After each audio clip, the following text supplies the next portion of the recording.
Good evening, ladies and gents. I am your host, Steve, with my co-host, Sterl. I don't think you need to say good evening.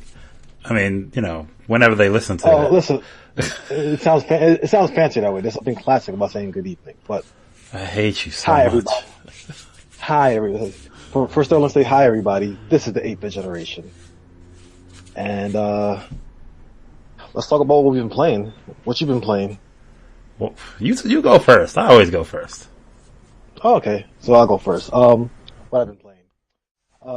Nothing I'm new. still playing Fist of the North Star. No, you can't keep talking about this. I'm not going to keep talking about it. I barely talk about it. I say I've been playing it. But, it's alright so far. And the point of what's been playing to talk about it? I'm going to try to beat it at least this week, if not next week, because I know it's kind of long in the tooth. New games I've been playing. I played, I actually downloaded Bloodstain. Isn't it a demo? Or is it the full game? The full game. The game came out a while ago, I believe. It came out in June. You sure? I think. The 2D one. 2D one, yeah. Bloodstain. Okay. No, because there are two Bloodstain games. One's one that Castlevania looking one that looks like Castlevania 3. The one you're playing. Yeah.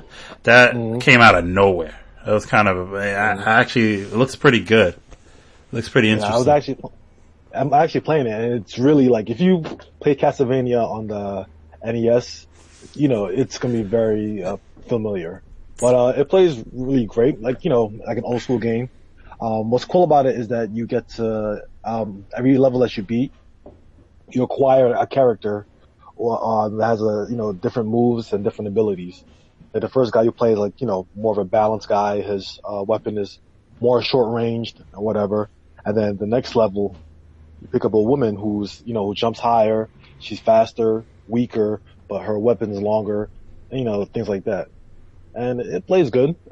Music is actually really good.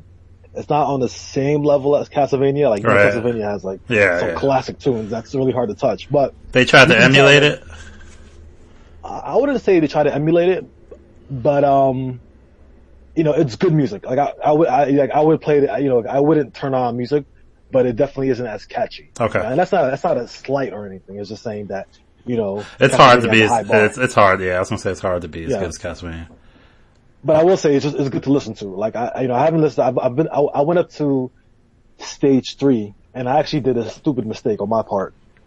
So what happened was in the menu, there's an option when you press pause, there's an option that says Curse of the Moon, and it says it'll bring you back to a prior stage or a prior entry in the game. So I'm thinking, okay, it'll bring me back to whatever level I want to go to, but I'll probably still keep the same characters. Nope. It takes you right back. You lose all your progress, and you go back to whatever you selected, whatever stage you selected, and whatever you had before you finished that stage. So I got up to stage, I think 3 or 4. Is that just to replay a stage or something? Like you just want to restart from a certain point? It just restarts you. It just restarts you from the entire beginning. So let's say you go to stage 2. I'm on stage 2. I was on stage 3. Let's say I do Curse of the Moon and go to stage 2. I lose all my progress from whatever point after I beat stage 2. So it only starts me off with what? You basically restart at whatever point you hit when you got there. Yeah. So it's like it brings you back to the beginning of the game. So whatever you started level 2 with, that's what you have. So if you only have whatever characters that you gained, you lose them. So you have to earn them all over again. Which you're making it sound like you expected to keep the progress. I mean, it's a stage-to-stage game, so I'm not saying that you shouldn't, but you're making it sound like that's some kind of hindrance. Here's the thing. There's some parts of the game when you play it, and then there's certain places that the first character that you play with can't enter. Like obviously, it might require the girl. You get them later. Like this, yeah.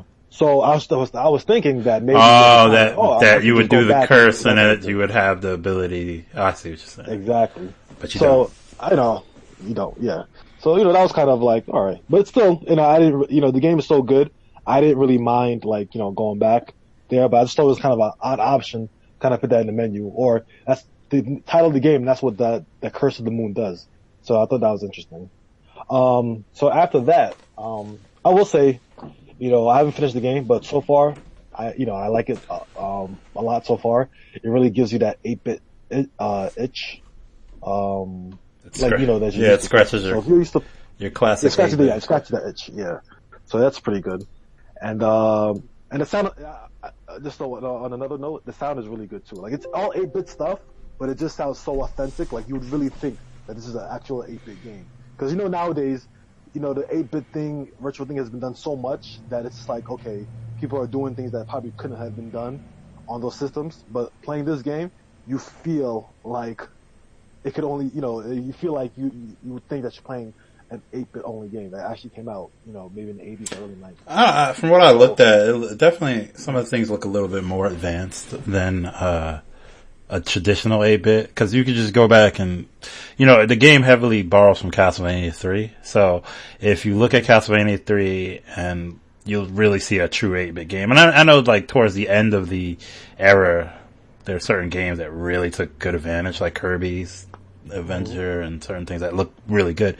But there's some things in Bloodstained that look way kind of like it's done in an 8-bit style, but you can see so many moving parts at one time that the classic Nintendo probably couldn't handle that. All right, so cool. Because there's also like a little neat trick that I think is done on purpose. It's like there's like in the second level there's like a waterfall area, and when you go in the waterfall you kind of see like a little flickering.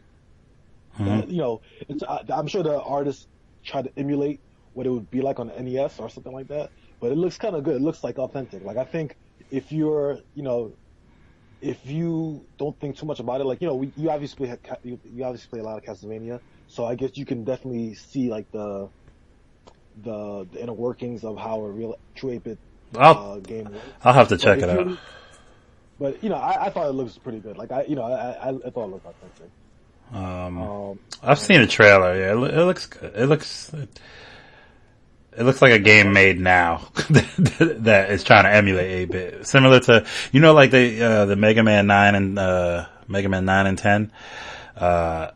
They looked exactly like Mega Man 1 through 6, but you can and it's much harder to tell in that game. I'm sure they could tweak it and actually make it run on the 8-bit hardware, but there's some things in it, including things you wouldn't notice, like no slowdown and stuff, that's very much part of the limitations of the NES at the time. So those newer games, there's some things that just don't seem like they could have been done, or just the way it runs. But anyway, all right. So after that, because I did a couple of Black Friday shopping on the Switch. I didn't really do any I didn't really buy any other games for Black Friday, but the only games I really bought were for the Switch. So one of them, of course, was Bloodstained. The other one was Dead Cells. We've been hearing a lot about that. Mm-hmm. So I was like, okay, it was on sale, $5 off. I was like, all right, let me check it out. Play a little bit of it. It feels pretty good. It kind of, I know they describe it as a roguelike type game. It is a roguelike. Yeah. Somewhat, but. Yeah, but it's like a Metroidvania roguelike game, where you pick up weapons and, you change them and you pick up loot and all that kind of stuff. So it plays good so far. I probably feel like a good, maybe 20 minutes, 30 minutes of it. Not that much, but, so far, so it's alright. I played it. I might have played a couple hours of it. It's, what do you think? It's fantastic. It's, I don't know if it's some people, there's a lot of hype going around about it, especially with that bad review and that copied review and gave it some press, but people are calling it like, 9 out of 10 and all that. It's good. I don't know if it's that good. But that's, I haven't played it enough to say it, but I'm actually pretty impressed with it. The style of the game, one of the things, is it's kind of difficult, at least initially. And I know that's the point, like you keep playing it, you get better, similar to like a Dark Souls type thing. And, I already know Dark Souls games, like I played a little bit, they're not my type of game. Like dying repeatedly just to get better is not necessarily the most appealing thing to me, but I like the animation. This is one of the funnest 2D Metroidvania games I've played in a long time, because there's a lot of them out there actually, and I kind of dip and dabble in a few of them, but this one feels really good. And I've noticed the progression that I've gotten much better at playing the game. Even though every time you start the game, every time you die, you go back to the beginning. You do keep some progression in terms of like unlocking certain skills or certain like things in the world you unlock, but you go back to square zero. So sometimes that's annoying, but it also makes it very tense when you're getting farther and you beat a boss or something and you're like, oh man, and then you die and you're like, dang. But it's never that. I don't think the playtime is so long that you really regret it, but I haven't gotten that far yet, so we'll see. But this is pretty good. What part did you get up to? I don't know. I think I got up to it was the first boss. I think I got up to him once or twice, maybe 3 times. So like I said, I didn't play it that much, but I got up to him, and I usually get him down pretty low, but then once he gets kind of like to low health, he gets really difficult. And sometimes you're gambling when to use your healing, because you don't have unlimited. You only can heal like once or twice at this point. Once, I think, and usually I last a really long time, and then I just get bum rushed to death. But I'm gonna give it some more time. I'll get better at it, and we'll see. All right. And I think the other game I downloaded, which I played a little bit of, but not really a lot. I believe it's Mighty Number 9 with some other game called Azure Striker. I don't know why I'm kind of blanking on the name, but it's like Azure Gunvolt something. Yeah. Okay. Let me see. It's called, so it's Mighty Gunvolt Burst. So pretty much, this is like a team up, I guess, or what would you call it? A collaboration between the 2 different properties, and they're all in the 8-bit style. So I've never heard of Gunvolt before. It's on a DS or something like that. Yeah, so it kind of missed me. It's made by Intercreate. It's they made the Mega Man Zero games, and I think they also ported some other so it's very similar. It's actually supposed to be pretty good. The Gunvolt games. So I played Mighty Gunvolt Burst, and it's good. I like it. It reminds me of old school Mega Man. Another game kind of doing the 8-bit style. This game definitely for sure, I know, couldn't be done on an NES cartridge, but it still looks pretty good. And it's good. So I'm getting my retro fix. Okay. The Switch. What have I been playing? I'm just talking about one game I've been playing. Just released on the iPhone. I'm an iPhone gamer. Kingdom Rush Vengeance. Kingdom Rush is a series that is a tower defense game on iPhone, and this is the 4th game they've made. And I tower defenses are kind of like fun. You don't really think about them, but these tower defense games have so much character and charm to them. A lot of the times, like, some of the dialogue is ripped straight out of pop culture, like whatever's popular at the time. So there's a lot of Game of Thrones references or Walking Dead references, or even like references from other games that the characters say.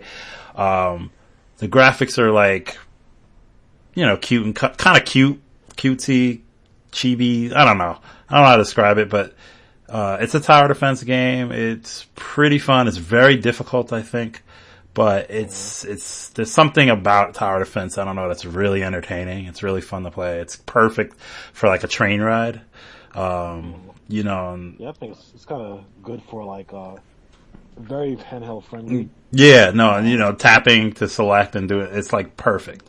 So I really enjoy this series. When they announced this, I was looking really forward to it, because they made a RTS game, a real-time strategy game. And I'm not good at that. I just can't manage that. But tower defense is a little easier to manage.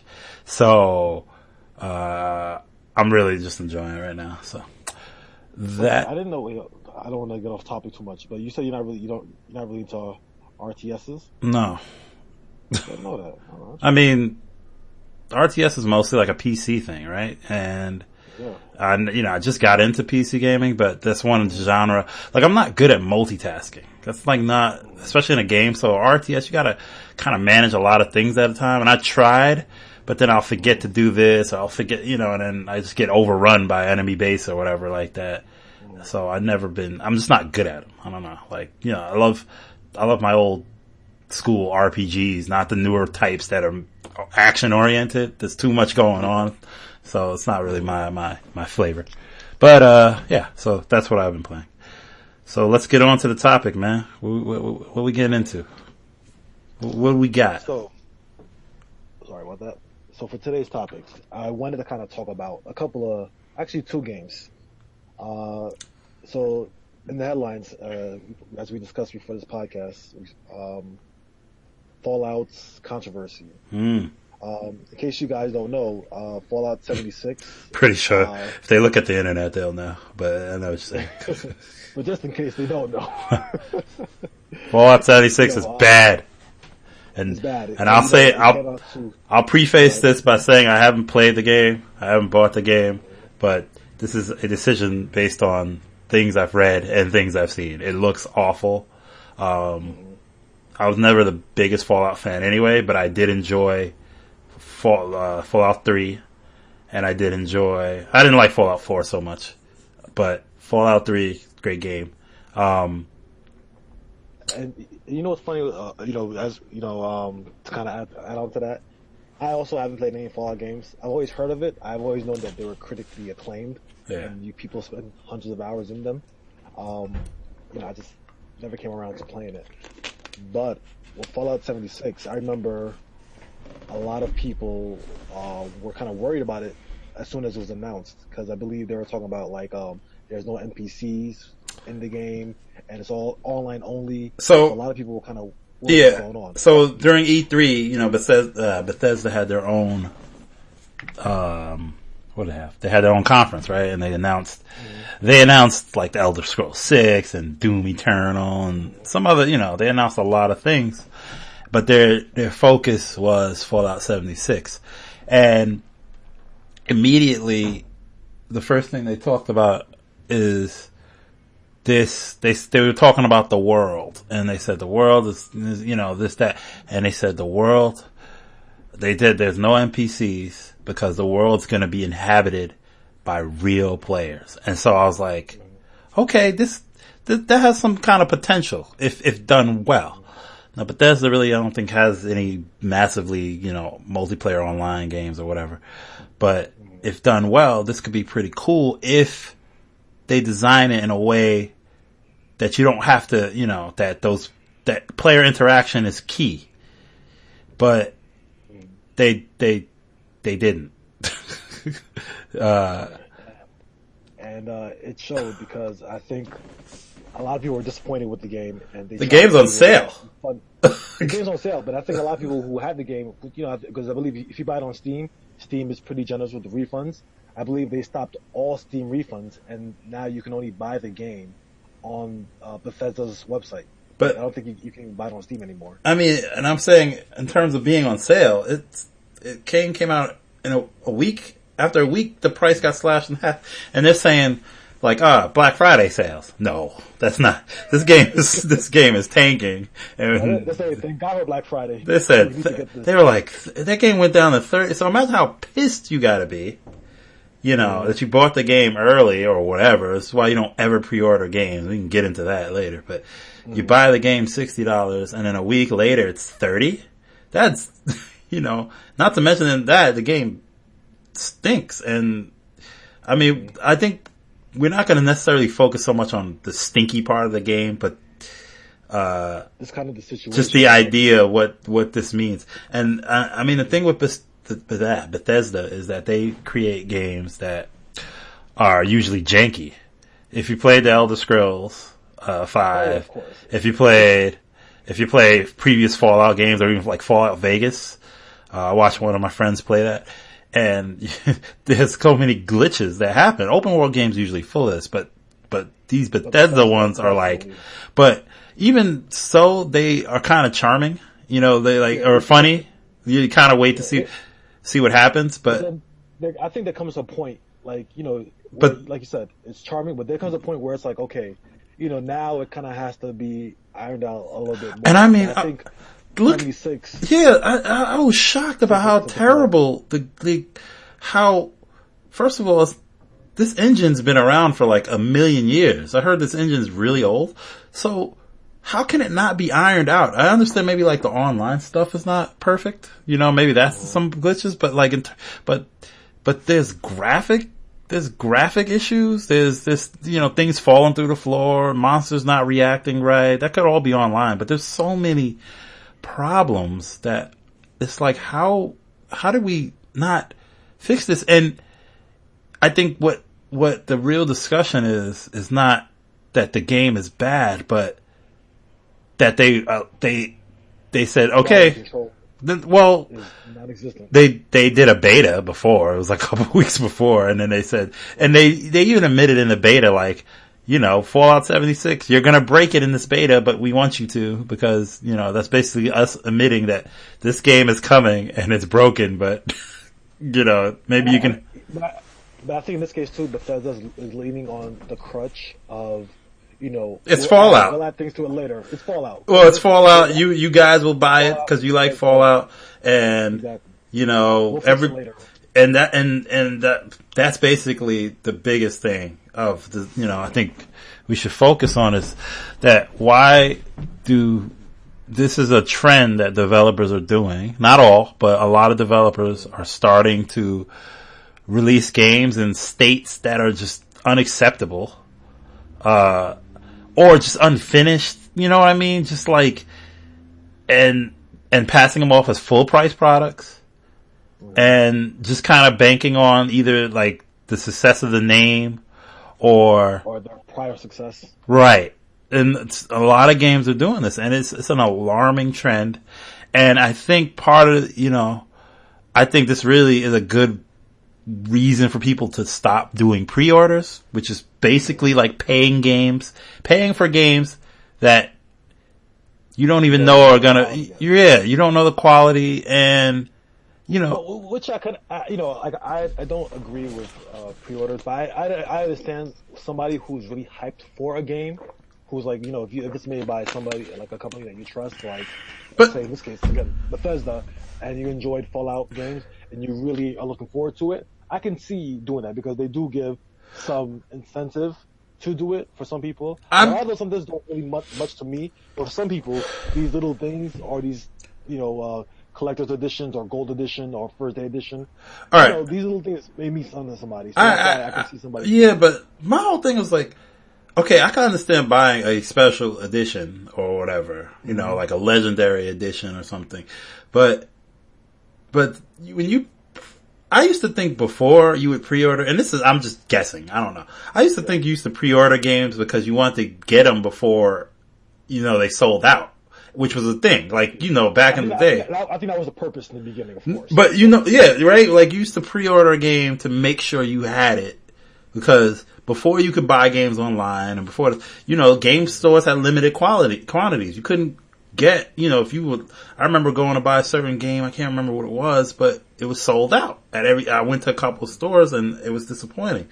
And, you know, so to me, it made sense at that time to pre-order. But nowadays, you walk into a game store and you'll never have that problem.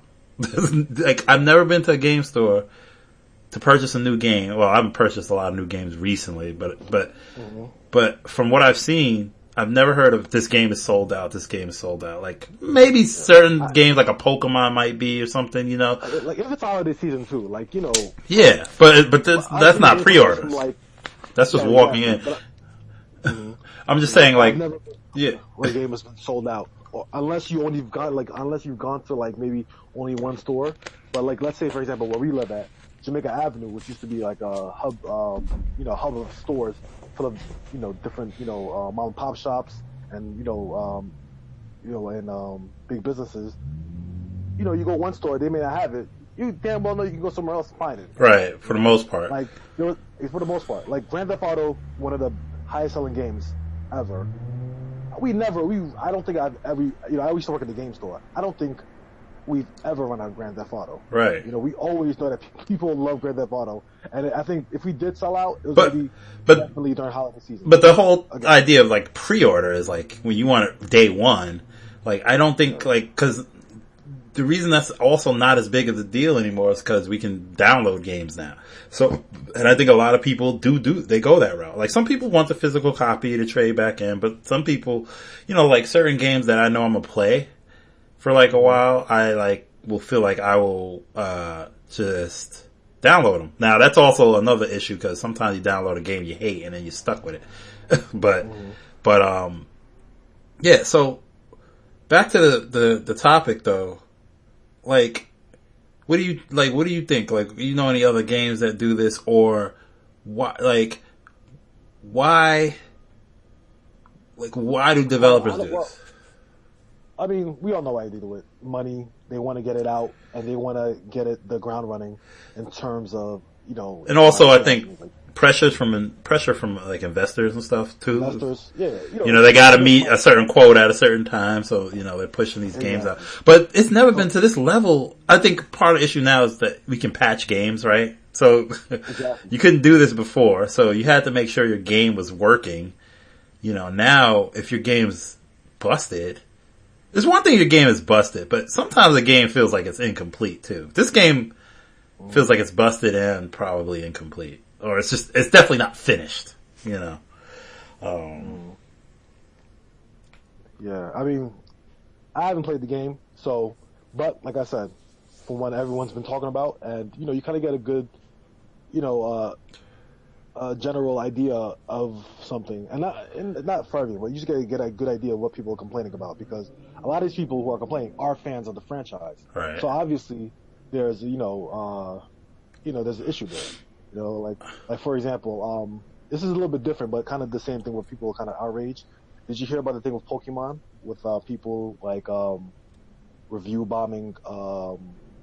Pokemon Pikachu? Nope. What's the new Pokemon for Switch called? Hey you, Pikachu. Let's go Pikachu. Let's go Eevee. Pikachu. Let's go Eevee. Yes. Yeah.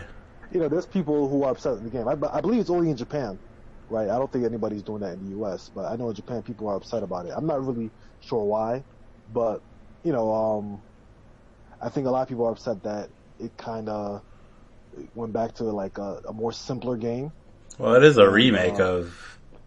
It's a remake, but it's more simpler too, and there's less battling. I didn't play the game, but I went away for Thanksgiving, and one of my friends who came along with us, he was playing, you know, Let's Go Pikachu all throughout, you know, our stay, and. You know, the game looks nice. It's a simple looking game, very, very nice graphics. You know, very, you know, childlike. You know, what can you say? It's Pokemon, but there's not as much. You know, from what I saw, there's not a huge emphasis on battling.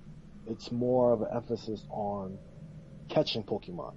You know, that's what the emphasis is on. You know, so I think a lot of people may be upset about that, but I also believe Nintendo has said that they're still working on a mainline Pokemon game. Yes, you know? Yeah. This is probably like a test. This is a very successful test. You know? This is for the Pokemon Go people. You know what I mean? Well, I wouldn't say it's exactly for them. I think it's for Pokemon, because Pokemon Go people and I think there's a lot of people who play Pokemon Go who probably have not played a Pokemon game in a very long time. Exactly, and I feel like Nintendo wants to transition them. Like, you know, Pokemon Go, when it first started, it started with the first 150 Pokemon, and a lot of people, especially people our age, were excited to play it, because they're like, oh wow, I haven't played this game in like 10, 15 years, and excited to play what? A wave of nostalgia. Pokemon Go. Yeah, but Pokemon Go is a different, like, It is a different beast, but I think Nintendo's idea was also to transition, you know, some people who may have not played Pokemon. So you really think people that are super huge into Pokemon Go are going to look at Let's Go Eevee and Let's Go Pikachu and say, oh man, these games are connected. I'm just going to buy this, or I'm going to buy, you know, to play that. I mean, I'm not saying it's not anybody, but I don't think that's Nintendo's. I don't think Nintendo said. I think they said we can work Pokemon Go into this. We might as well. I don't think they. You know, Nintendo's design philosophy. I don't think they because first of all, they deal with Pokemon Go only as far as like licensing it, because Niantic is the one that deals with it. They're the company that does all the stuff with it. It's not Nintendo. They just have the Pokemon company's name, and I think Nintendo can do what they want with the property. But I don't think that was their goal. I believe here's the thing. I believe Nintendo use it as a promotional tool. Like it's its own thing too, but also it's also a promotional tool to kind of get people talking about Pokemon again. Because remember, Pokemon Go was huge, and I think even Nintendo wasn't anticipating how big it was going to be. It was big, but that was when it first came out, and it was only it was a flash, not a flash in the pan, but it's definitely, there was a point where everybody was catching Pokemon and posting it on social media, and that was like a year and a half ago, or 2 years ago actually, and no one's doing it anymore. Like, one or two people on my friends list still play it. Like, so, that bubble. I do believe their intention is to, create, like, not buzz, but, like, continue to promote their products on devices that people, use every day, which is smart, I just think it's just Super Mario Go, Fire Emblem. They're probably all fighting games in their own right, but I think Nintendo's idea is that they want people to get a taste. You said they're all what games in their own right? I said they're I guess okay games in their own right. Like they're games. Like they're simpler games from their mainline series, but I think Nintendo's idea is to have people kind of see these games, and maybe want to branch out further and actually get Nintendo products. Because I think that's what they want people to do. They want people to be like, oh, I haven't thought Mario in a while. No, no, not at all. Because I think Nintendo said, holy smokes, cell phone, everybody has a cell phone. Let's make some money off of it. That's literally what it is. Of course, yeah. It's not, I mean, if it does what you said, I think that's that's like obviously what branding is all about. You put your brand wherever you can. But first of all, they're making stupid money off of their Fire Emblem game. They just made some other new gacha type style game, which looks really well done. I played a little bit of it. I can't remember the name of it. It's like some Dragalia Lost or something it's called. And Mario, which actually didn't perform very well at all. Mario Run. And I blame that on the structure of their pricing system, like $10 for that game. That game they purposely I think overestimated their brand actually. Kind of going back to the whole thing with Bethesda. Even though the game was finished, again what game was finished? Super Mario Go. Oh, Run. Super Mario Run. Sorry, I don't like Super Mario Go. Super Mario Run. They again relied on their on their branding to carry them, and obviously with Super Mario Run, that didn't work. Well, let me talk about that real quick. Did you play Super Mario Run? I played a little bit of it. Like, I got tired of it. Did you purchase it and play it, or did you just play the demo? Okay, I just played like the first they had 2 levels. Something yeah, like that. I purchased it and I played it. First of all, you can beat it in like 2 hours, maybe 2 or 3 hours. You can beat the whatever. The game was $10, which is way too much for the content in there. So they also offered this content that said you can race other people, which is kind of fun, but not worth $10. A, B.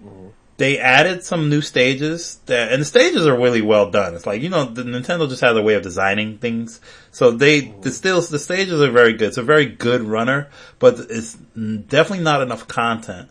And on top of that, it's $10 and I'll pay money for games. I don't mind that. But when I bought this game and I was very disappointed in how short it was. And it's, and part of the thing about Mario is how well Mario always controls, and you really can't fully control him. So that's kind of disappointing. And then it's like automatically on right the whole time. And so there's extra characters and stuff, and they added actually a really fun mode called Remix 10, which throws you 10 really short stages that you have to kind of collect these things in. Which I've played a lot more of that than I did the whole game. So that's pretty fun, but there's no really end to it. I don't know, or I got really far in it. You unlock a character after you get really far. I don't know. That was literally, I think, and I've read that they didn't make a lot of money on it, and I think it's literally because it's just not. It should have been free. It should have been free, and you know, you can incentivize something like, I don't know, I don't know. You want an extra run here, pay $1. I don't know, but the $10 price tag is just way too much, and I think it might not even be that much anymore because they just realized. Yeah, they probably reduced it down. All right, but back to the Bethesda thing. But let's move on to like the idea that this is happening everywhere. So, like for instance, I can talk about a couple of games that did this. That do similar to what Bethesda has done, relying on past success and just releasing junk. But then the crazy thing, because if they stick with Fallout 76, I bet you in a year and a half it'll be a fantastic game. It'll be really fun. Oh, of course, yeah, no doubt about it. Well, you know, didn't they do that with Rainbow Six? Well, that's why. Well, that's not Bethesda, but I'm gonna get to. That's what I'm gonna get to. Yeah, so I was gonna talk about different games. Like the first game I'll talk about is Street Fighter V. Street Fighter V, when like now, is a great game. I think it's a really good fighting game. It's full of content. But if you bought that game at launch for $60, there was barely any single player. There was no single player arcade mode. There was no story mode. There was these little training, like you could pick a character and go through a mini story, but it would be like 1 or 2 fights. And there was a survival mode, which was just like, you could tell it was like last minute tagged in there. It wasn't like fleshed out or anything. The online wasn't very good at the beginning, but that's usually common with launching games. So you let that slide. But boy, like, talk about if you wanted to play that game like casual, like, you know, you really couldn't. You couldn't just fire it up and play, I'm gonna run through story mode, because none of it was there. There was this, like, certain features. The worst thing, I think, you buy a full price game, you put it in your system, and then the first thing you see on the menu is, this is coming later. Like, one of the options, I forgot what it was, but it said coming soon. And I'm like, what? You know, that's like, ridiculous. Yeah, that's insane. No, but how do you make a fighting game that has no single player arcade mode? How hard could that be to implement? You don't even have to put in endings, but like, let someone play the game, set the difficulty, fight some secret hard boss. None of that was there. You know, and the game, but this game paid the price, because when Street Fighter V came out, it sold very poorly. It did not even ship 1 million copy within the first years of it.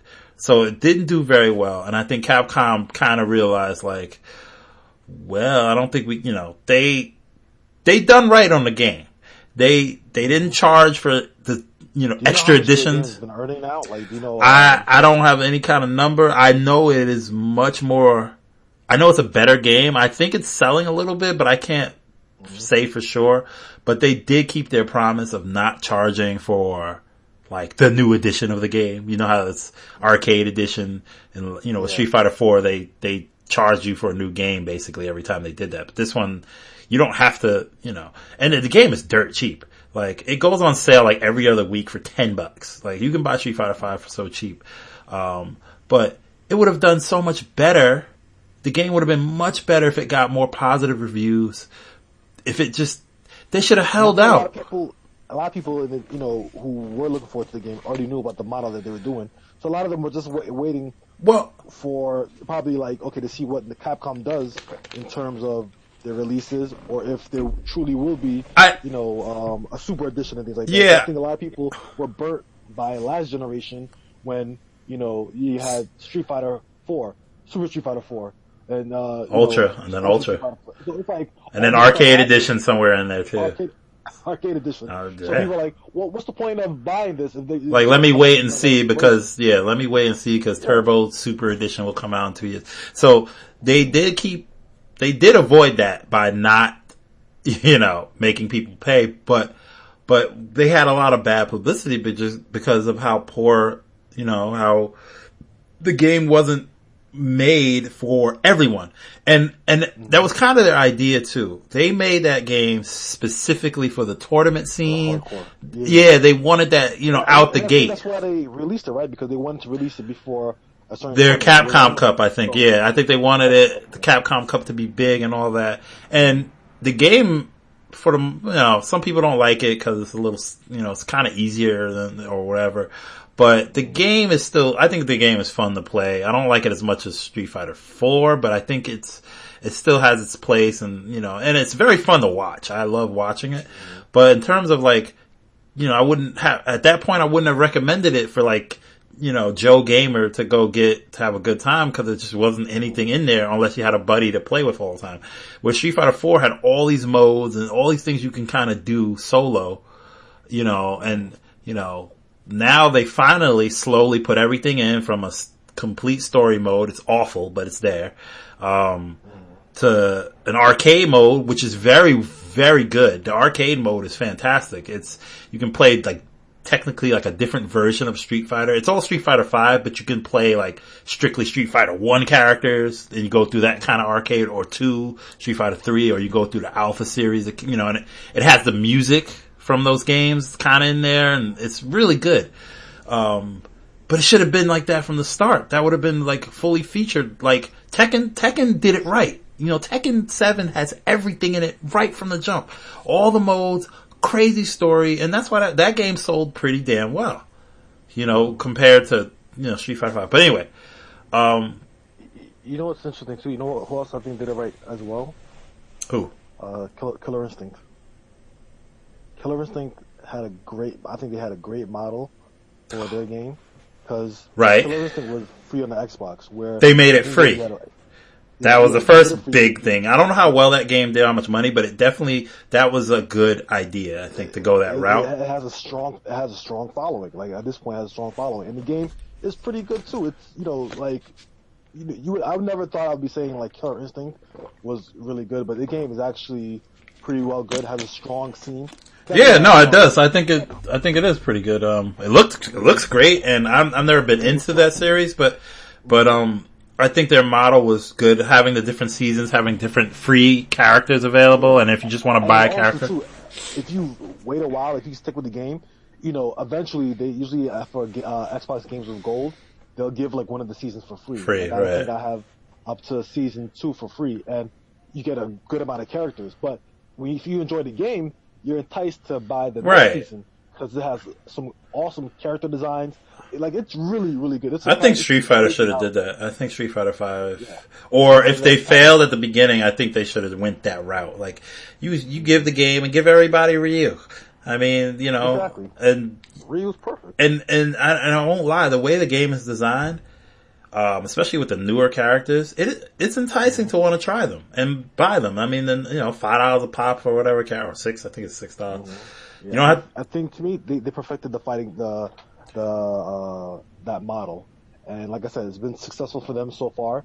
The only issue I would say with it is that sometimes it does get kind of confusing because considering that I had gotten certain packs for free, if you try to buy certain things, you're not really clear on what you're getting. What you're getting sometimes. So it's just am I buying the same thing I did before? Something you already have. If you have a character and then you buy a pack that has a character in it already or something crazy. Yeah, exactly. Yeah. So you don't want, I think it is kind of, it's kind of cumbersome. I don't know if they changed that since because, I haven't really played the game in a while. Right. But, aside from that, like I said, it was a great model, and I think, Street Fighter should have adopted something like that. I think maybe in the future, now if kind of go on to the next game that has not going on to the next game, but something like Fortnite, people have seen how much a free game can make. So I think a lot of developers will be looking at that model and thinking if they can capitalize on that. Good luck. So, because no one's gonna get as popular as that.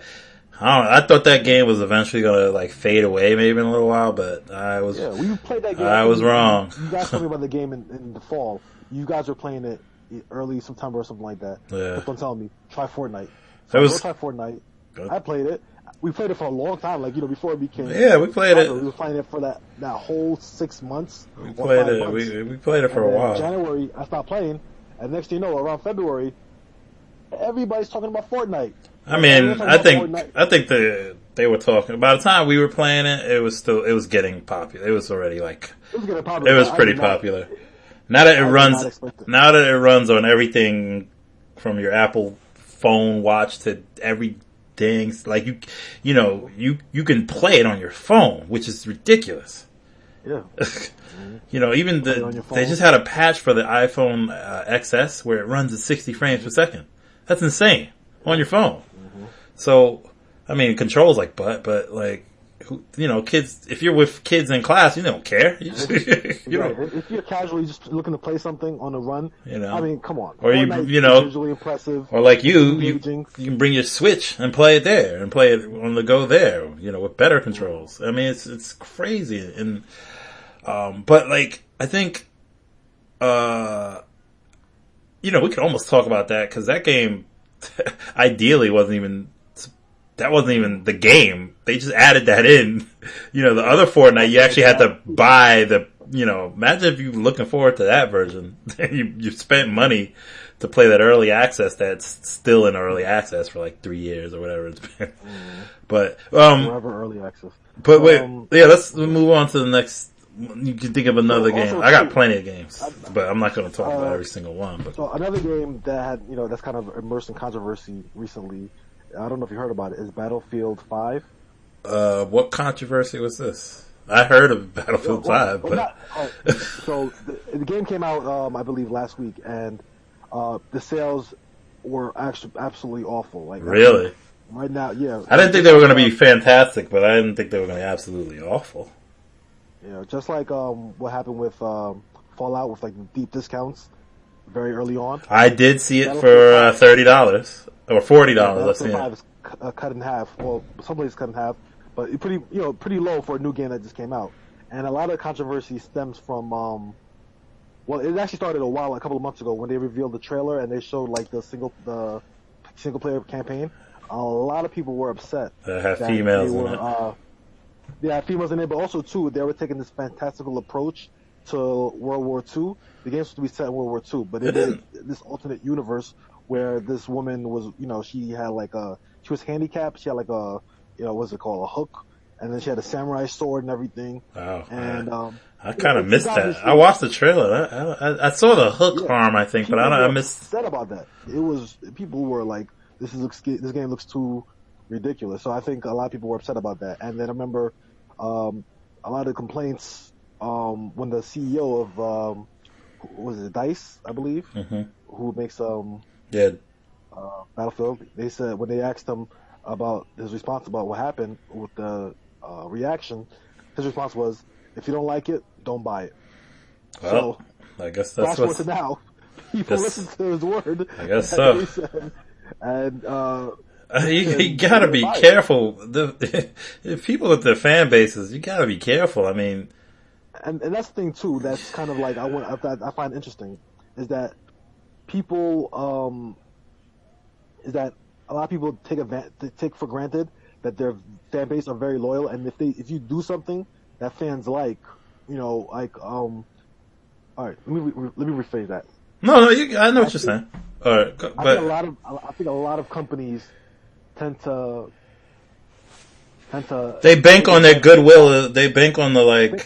Yeah, they bank on their goodwill, but also too, they think they know better than what the fans want. Like, a lot of times fans enjoy something, and it's for a certain reason. You may not understand why, but you know that there's something about it. So once you change it, or once you do something to it, and they complain about it, and your response to it is you'll get used to it. Oh, we don't need you.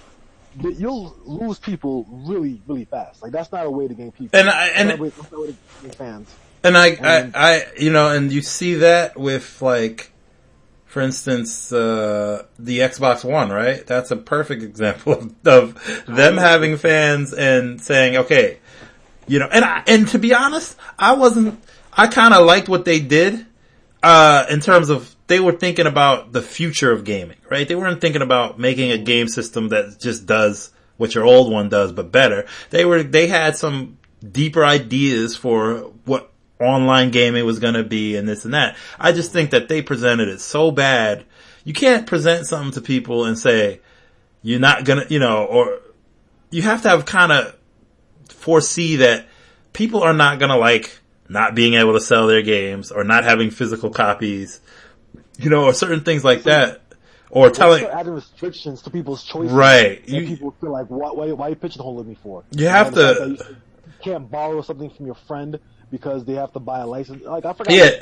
To me, what they should have did was they should have released the Xbox One X like they did now, like the way it is or whatever, the Xbox One, and then slowly added those features, but not force you to do it. So they could say now you can download games and trade with your friends without having to, you can share download whatever, but you can, but don't take away the whole license and say everything has to be online. Like, and then similar to what you said when a person asked a question about not liking it. So someone said, what are people that don't have connection to the internet? What are they going to do? And he said, the guy said, well, we have an Xbox 360 for those people. Like, and that's kind of the concept. And that's like this kind of attitude, like, if you're not down, you're out. Like this kind of like people, when you do something like that, people will answer you with their wallets. Yeah. They'll answer you with what they have, with their money. They'll make their money talk for them. Did we talk about Diablo? No, we didn't talk about it. I know there's some controversy with it, but I'm not really sure. Can you kind of? Yeah, it's right in the alley of what we're talking about. So, so BlizzCon happened like 2 weeks ago, and and it's kind of causing people. It's a little splitting because some people are saying people are complaining too much about. So, BlizzCon, Diablo 3 came out like 7 years ago or 6 years ago or something like that. And people are, crazy about Diablo. So, BlizzCon, the rumblings was there was going to be a big Diablo announcement. Now, before the announcement, they said it's not Diablo 4. So that already kind of, but they said big Diablo announcement. So people didn't know they were expecting something. So they announced, Diablo Infinity or something. I don't know. They announced the Diablo game, but it was for cell phones. And it didn't look great from the trailer. It didn't look bad to me, but it didn't look Diablo-ish. Like, Diablo has a lot of enemies on the screen, and, it's all about this loot. This kind of looked like, I don't know if you don't play a lot of cell phone games, but there's a million Diablo clones. And this kind of just looked like a slightly better one. But the thing about these developers, like, especially Blizzard of all companies should know better. Cause they already create such great worlds and they kind of do things for the fans and stuff like that. Blizzard's main bang for your buck has always been the PC, right? Like, everything they've done big in the PC. Oh, yeah. Even Overwatch wasn't originally going to come to consoles. It was always going to be PC. But then they decided to, whatever. But, so when they announced this Diablo, like, hey, this is Diablo's cell phone game, of course the crowd didn't like it. Not only did, some kid asked, is this an April Fool's joke? Like, they were taking questions. And he said, is this an out of season April Fool's joke? And I felt bad for the presenters cause, they had to deal with these questions. But at the same time, I mean, you can tell, like, when a developer loses a little bit of touch with their base, and someone said, well, is this gonna, at least be on the PC at some point? And they were like, no. And so, it's, to me, I don't mind that Diablo is gonna be on the phone, but this shouldn't have been like a big major announcement. This should have been like a side, like, you could announce Diablo 4, right? You show like a Diablo 4 sign or something that's coming. And then you can announce this phone version. They're like, until Diablo 4, we got this for you. And then you show that. And then people will be like, okay, I can deal with this because it's going to be a phone game and I know Diablo 4 is still coming. But to have your big announcement be this, and it's not for, and one of the things the guy said, well, don't you guys have phones? And then they just went, boo. And so to me, it's kind of funny because, how could you be so, like, you not read your audience? I mean, people are not that simple, but I also do think that sometimes some things don't get a fair shot because they might be too different. A lot of games hit that, like, they become rare and expensive because they did things that no one was doing back then, blah, blah, blah. But there is certain time for that. and I don't think I don't know.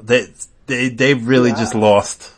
So, you know what? Sometimes this is definitely a fine balance, and you really don't know for most of the time which way the wind will blow in which direction. Right. So it's really, I think it's always an experimental decision. Sometimes when you do introduce new things or new concepts, but then other times too, you have to know. I think it's also, like you said, knowing your audience and giving them something new, right, not changing up too much of what they like. Another example I kind of wanted to talk about, that's something also happened in the news too. Don't know if you're familiar with it, but I know you're a big Rainbow Six fan, kind of going back on the Rainbow Six. Okay. Did you hear that they're making a lot of visual changes to the game in preparation for the Chinese market? Yep. I heard about that. I played, I didn't look too into this, I just heard it, but I know, from what I know, they're changing a lot of the icons that are there. Like, usually if you die, they have like a skull icon, correct? Right. So I played it a little bit too before. So yeah, the skull icon if you die. Now that icon is changing to a body with an X in it. Because, in China, they're not really big on like skulls. Right, no, you can't show it or something like that. Also too, I believe in the stage where the club or the strip club, where they show like a neon sign of a naked woman or a woman's body. Yeah. Now it's changing to like a finger pointing in a direction. So no longer a woman's body. Yes, that's great. Yeah. It's fantastic. So there's a lot of examples, but they're pretty much changing the game in preparation for the Chinese market. And a spokesperson for Ubisoft said that it's to make everything easier because that way they don't have to work on two different builds of the game. I mean, this is a sensitive topic because you buy something and you expect it to be a certain way, and then you like turn it on, and maybe one day you won't ever be able to play it. Like that's how games are now. And I think like with Rainbow Six, like go ahead. Even though this is a visual change, it has nothing to do with the gameplay. Still, a lot of people, like, there's something to say about a certain flair and certain designs that people enjoy. And once you take that away from them, and especially for the reason that they're giving, it's because of the, you have to deal with the censorship of the Chinese market. It kind of feels unfair. It is. I think, cause I would hate to, games are visual medium, right? Like, so if you play a game and it plays fantastic, sometimes it's okay if it looks like crap if that's not the whole point of it. But but you can't act like games aren't visual. So if you start going in and changing things, the way things look and the way things sound from what you've been used to for a while, it can throw you off. It can make you feel a certain way. I mean, I think we have to kind of accept it and get over it, or you just stop playing the game, right?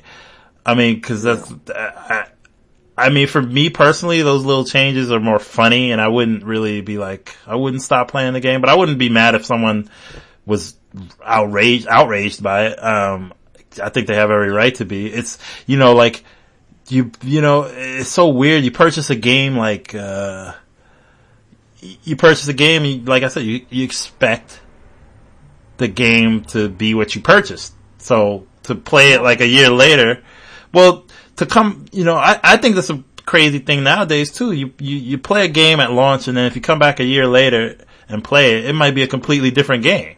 Things don't work the same way, and the balance changes. Case in point, No Man's Sky.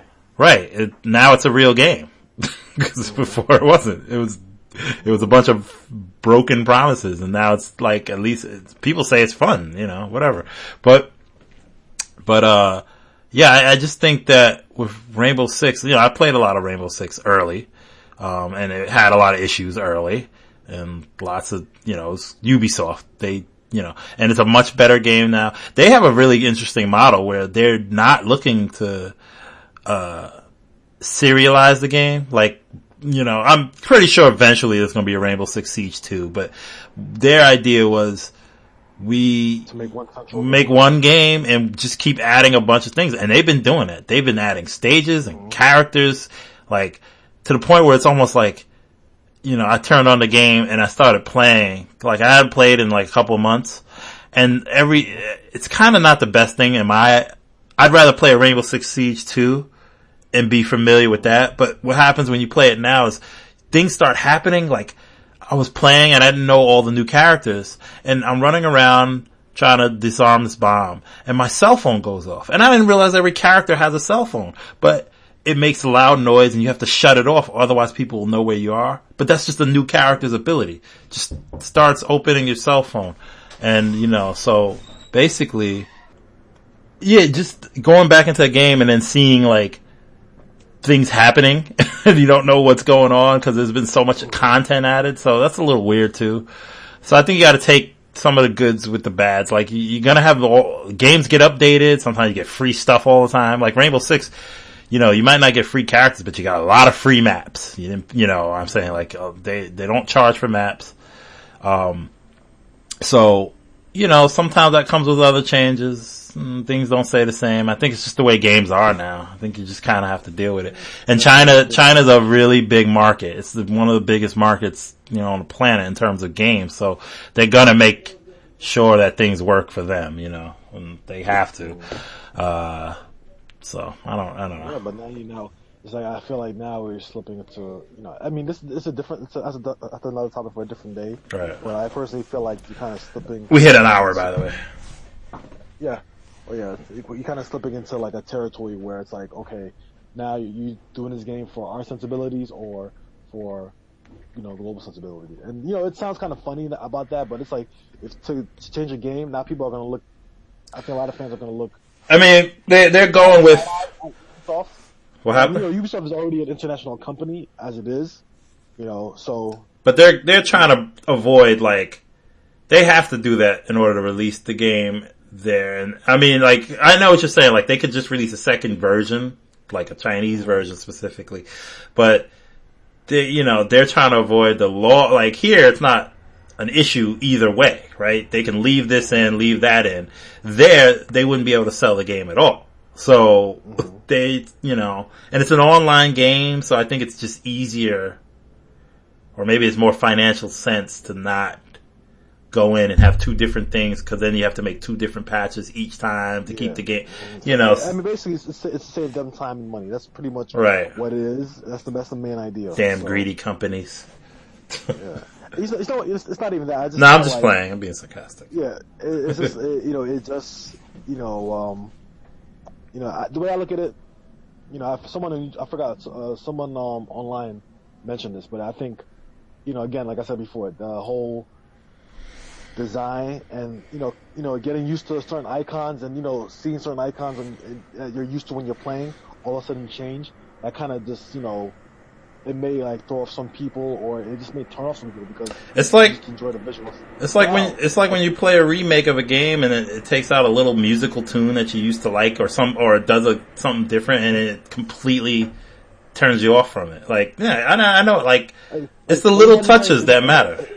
Imagine playing like a Final Fantasy game, and every time you win a battle, it does that little. And then all of a sudden they patch it out. It's like some and it's like, wait a minute, it's the same thing, but I'm not. It's not that. That's not what I'm used to, or it's not what I actually enjoyed about it.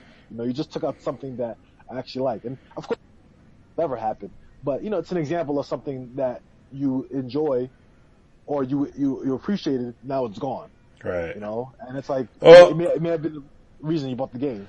I'll tell you. Well, not the reason. I'll tell you, like, quick example is, because you brought Final Fantasy up. So I played the Final Fantasy 8 PC version. It's awful, but one of the things, the game plays the same, right? It plays like Final Fantasy 8.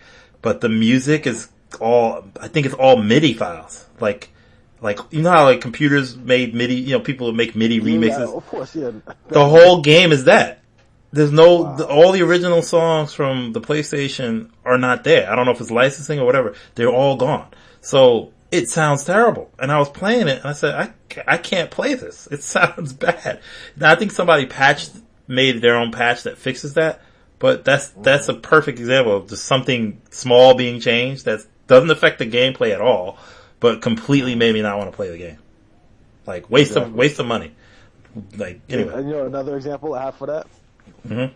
Crazy Taxi.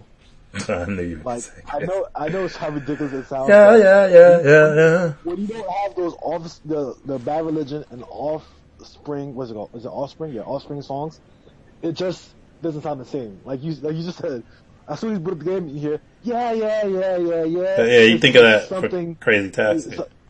It's something that's like, okay, I'm playing Crazy Taxi, and I've tried playing the other versions that didn't have that song, and the game's still fine, but it's something that just it fits so much of the game that it's hard to kind of it ruins the complete package. Exactly, like imagine playing Super Mario Brothers, and then you don't hear the overall theme song, you hear some other 8-bit song. Like, yeah, sure, the gameplay's still good, but the music definitely is part of the package, and that helps sell what you're playing. All right. Right. Yeah. All right. So how do we get here? Let me see. I don't know. There's so many. I know, we just diverged. Who cares? I don't care. Let me see what else. Talk about a million things. Yeah, but there's a lot of games that... A lot of game controversy out nowadays, like you said, with the Diablo. I think it's just... 5. Yeah, the idea is just not knowing... I mean, I think the general idea of what we're trying to say is that there's a lot of developers that really think they can just, people really like our series, so... the way games are nowadays, because a lot of them, what they're trying to do too is make games as a platform. So you're trying to make a game, this game will be around for a few years, so we're going to give you the base game. We're going to charge you the full price, but we're going to give you like some of the game, and we'll just throw the rest in later, but just buy it now, for whatever reason. And I think until gamers, and I think Fallout 76 will be a good measure, because we'll see how Elder Scrolls 6 does. Elder Scrolls 6, I don't think it's going to be an online, whatever, like that. But I'm willing to bet that they will make sure that Elder Scrolls 6 is a much better product when it's released. I think it'll still have its glitches. Open world games are prone to that. But thank God, Rockstar didn't do that. With Red Dead. They made sure... Rockstar isn't a very... But they're in their own... They can do things on their own. And plus they're making that Grand Theft Auto 5 money, so they can afford to... But they could have said... Yeah, but they could have said, hey, yeah, let's release crap. Nah, but here's the thing. They know that the quality of I think they take a lot of pride in their work. There's no way you can make a game as detailed as Red Dead 2, even if it has its faults. But there's no way to me you can make a game like that, and they look like that was pride in that game. Like I made it is pride. The amount of detail from horse poop to whatever. There's just it's almost like too much. At some points, but we can get into that when we talk about that game in more detail. But definitely. But not all developers are going this route, at least. So. And Red Dead didn't go on sale for Black Friday, so Well, of course, no. The Rockstar games hold up their quality. Yeah. They held up their end of the bargain. Exactly. So you once you see Rockstar, you're getting a quality product. It's insane though, because look at how Red Dead Online is going live this week or whatever, right? The beta. Mm-hmm. So you're already going to get an online world of Red Dead, which I'm sure is probably going to be more content filled than Fallout, which is insane. Fallout 76. Mm-hmm. But you pay $60 for Red Dead and you get this you get both. You get, cause Fallout 76 almost feels like Fallout 4. Like Fallout 4 had an online mode added to it. It almost feels like DLC. Where you buy Red Dead for the same price and get a million more times better game. It's you just get, and you get the online mode. And it's gonna have a battle royale. And it's gonna have just, I don't know. It's almost like companies should just take a look at Rockstar and say, this is how we do it. And unfortunately, you never know how it's gonna. Red Dead, you knew it's just gonna sell. Well, you know what? Not every company is in the same position as. Right, that's true. It's really difficult and hard. And I know just give a fuck. In the game making business, games are so much more expensive than they were like 10 years ago even. Right. So it's like now you want to recoup as much as you can because as we all know, as much as a lot of people don't like DLC makes companies a lot of money. Well, sometimes the DLC is what helps them, recoup the course. Because I know games are much more to develop, but it's one thing to look at a game that may not be perfect, but they look like they care. And Fallout to me looks like they didn't care. That's to me when it's an issue. Like even Street Fighter, they did it wrong, but they at least made sure of the game. There was care put into the game, Mm-hmm. So I'm more forgiving of that. But when there's a lot of games that just release crap, they just bank on you like, hey, they're gonna buy it. So let's, I don't know. I'm done. Yeah. I mean, at the end of the day, what I want the takeaway I want to give is I hope game companies, listen to their audience because now it's easier to do. They better to listen to the audience, and also as an audience yourself, if you don't like something, don't buy it. Don't pre-order games. Stop pre-ordering games, people. Mm-hmm.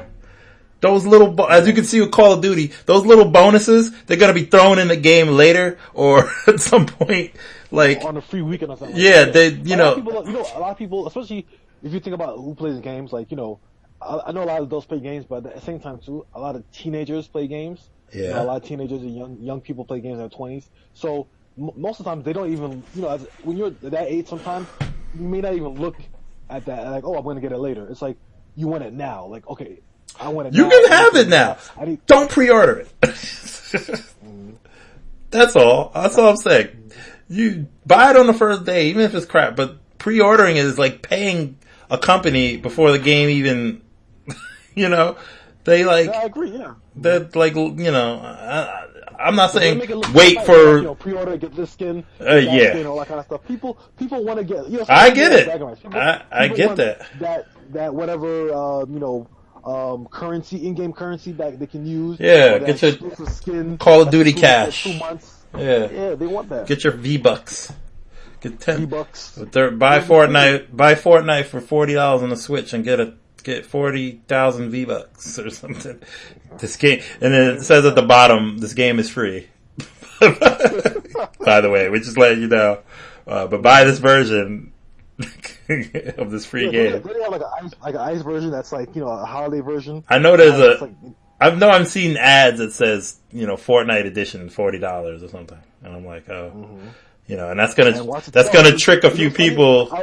It's going to trick a lot of people because first off, Fortnite is a juggernaut at this point, and I even know people who are younger than me who think the game is actually you have to pay for it now. Like there was some kid. I know it's kind of going off tangent. There was some kid a couple of months ago that we was kind of talking about like video games, and he's like, "Yo, bro, let me tell you something.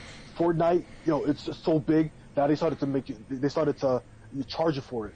And I looked at him like, you sure about that? I'm sure the game is still free. No, bro, I'm telling you, it's really you gotta pay for it now because it's so big that like we gotta make money off of it.